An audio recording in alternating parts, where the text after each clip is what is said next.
Thomas, ce qui vous inspire ce matin dans Histoire d'info, c'est cette information donnée tout à l'heure sur France Info. Autre mobilisation, celle des apiculteurs près de l'Assemblée nationale ce matin. Ils demandent aux députés de voter une mesure pour protéger les abeilles dans le cadre de la loi biodiversité.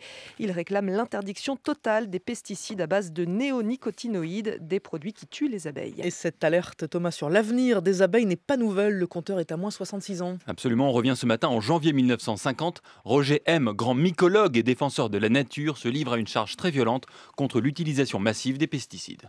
L'emploi à grande échelle des produits chimiques, insecticides, fongicides, herbicides, grâce aux arsenicaux, au DDT, au HCH, puisqu'il ne faut pas les appeler par leur nom, risque de conduire à des altérations très regrettables des équilibres naturels.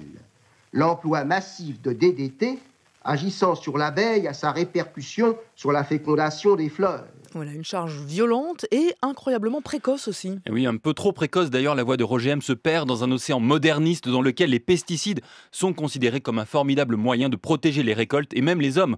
En 1955, l'OMS préconise de badigeonner les murs des habitations avec du DDT pour éradiquer le paludisme, mais avec d'excellents résultats. Alors le cri d'alarme de Roger M pour les conséquences de l'utilisation du DDT sur les abeilles, qui ont un rôle, rappelons-le, pollinisateur absolument essentiel, n'intéresse pas grand monde, jusqu'à la publication d'un livre qui fait grand bruit aux États-Unis.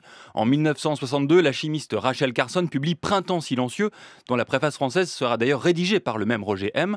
Un livre qui dénonce l'usage du DDT et la désinformation de l'opinion publique. Un livre au succès énorme et qui est souvent considéré comme le départ de la prise de conscience écologiste. Il aboutit à l'interdiction du DDT et bientôt en France, Yves Mourouzi dans ses œuvres, le 24 janvier 1971. Le DDT risque fort de se traduire en France très rapidement par défense de toucher. Le plus célèbre insecticide risque même d'être interdit ou du moins son usage pourrait être réglementé. C'est ce que vient de préciser le ministère de l'Agriculture. Aux États-Unis déjà, l'usage du DDT est interdit. En France, les conséquences de l'utilisation de cet insecticide sont étudiées depuis de longs mois. Mais pour l'instant, aucune date n'a été fixée pour une éventuelle interdiction. On souhaite cependant, au ministère de l'Agriculture, agir rapidement en ce domaine. Et ça sera bientôt fait. Alors plus de 40 ans plus tard, comme un disque dramatiquement rayé, après le DDT, ce sont les néonicotinoïdes qui sont accusés de détruire les abeilles.